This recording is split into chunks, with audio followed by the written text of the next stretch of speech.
क्या आप जानते हैं, सावन महीने की यह एकादशी ऐसी मानी जाती है जिस दिन भगवान श्री हरि विष्णु की भक्ति, तुलसी पूजा और व्रत का विशेष महत्व बताया गया है। अगर आपके जीवन में कोई परेशानी है, मन अशांत है, घर में सुख शांति की कमी महसूस होती है, या आप अपने जीवन को भगवान की भक्ति से जोड़ना चाहते हैं, तो 9 अगस्त की इस पवित्र एकादशी को बिल्कुल न भूलें, क्योंकि 9 अगस्त 2026 रविवार को आने वाली है पवित्र कामिका एकादशी। इस दिन भगवान विष्णु की पूजा, तुलसी अर्पण और श्रद्धा पूर्वक व्रत करने की परंपरा है। ध्यान से सुनिए, क्योंकि इस वीडियो में आपको कामिका एकादशी की पूरी जानकारी मिलेगी। कामिका एकादशी कब है? एकादशी तिथि कब शुरू होगी? कब समाप्त होगी? व्रत कब से रखना है? व्रत में क्या खाना चाहिए, क्या नहीं खाना चाहिए? पूजा कैसे करनी है? पारण कब करना है? और आखिर कामिका एकादशी की वह कौन सी कथा है जिसे सुनने का भी विशेष महत्व बताया गया है? तो सबसे पहले जान लेते हैं कामिका एकादशी की सही तारीख और समय। कामिका एकादशी 9 अगस्त 2026 रविवार को मनाई जाएगी। पंचांग के अनुसार एकादशी तिथि 8 अगस्त 2026 को दोपहर लगभग 1:59 से शुरू होगी और 9 अगस्त को सुबह लगभग 11:04 पर समाप्त होगी। इसलिए 9 अगस्त को कामिका एकादशी का व्रत रखा जाएगा। ध्यान रखें कि पारण का समय आपके शहर के अनुसार थोड़ा अलग हो सकता है। राजस्थान के कई स्थानों के पंचांग में 10 अगस्त की सुबह पारण का समय लगभग 6 बजे से 8 बजे के आसपास दिया गया है। अपने स्थानीय पंचांग के अनुसार अंतिम समय अवश्य देख लें।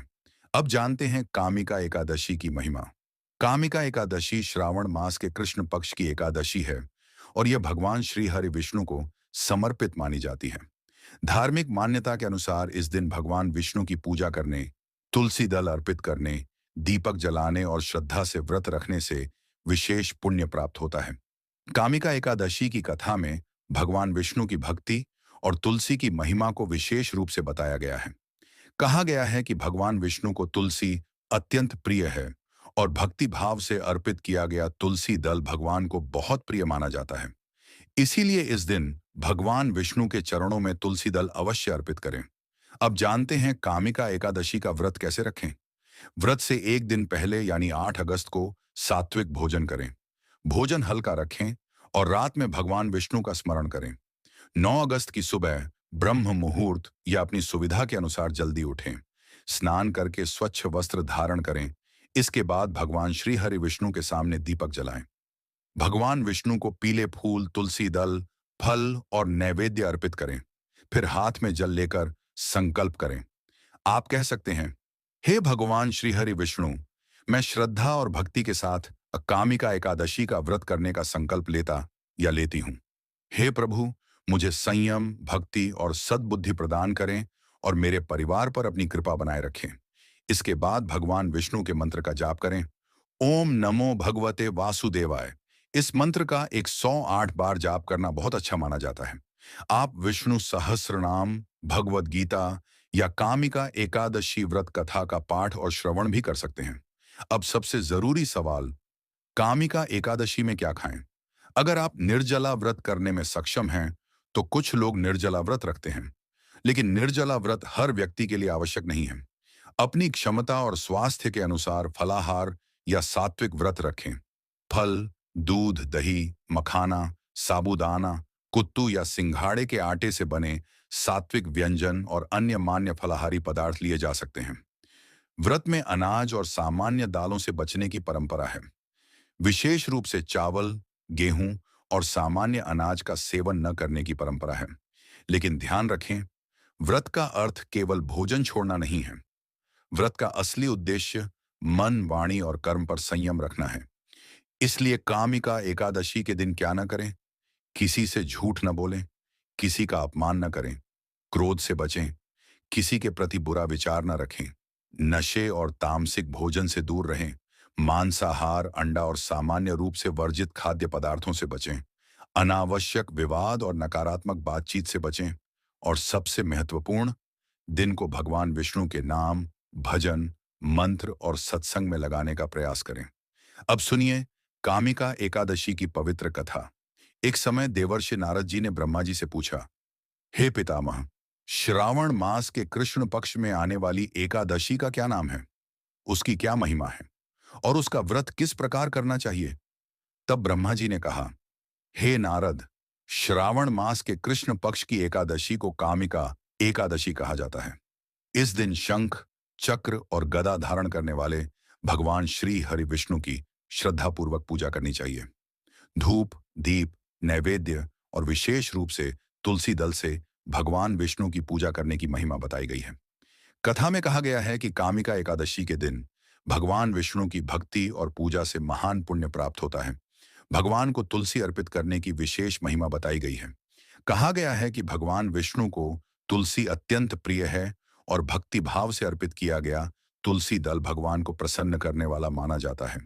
कथा आगे बताती है कि जो व्यक्ति श्रद्धा पूर्वक इस व्रत का पालन करता है, भगवान विष्णु का स्मरण करता है, तुलसी अर्पित करता है और अपनी सामर्थ्य के अनुसार दान पुण्य करता है, उसे आध्यात्मिक लाभ और पुण्य की प्राप्ति होती है।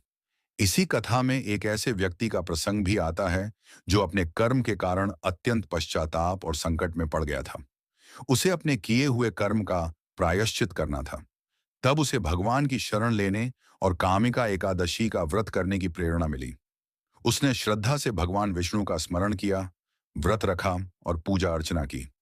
भगवान की भक्ति और एकादशी व्रत के प्रभाव से उसके मन का पश्चाताप दूर हुआ और उसे आध्यात्मिक शांति प्राप्त हुई।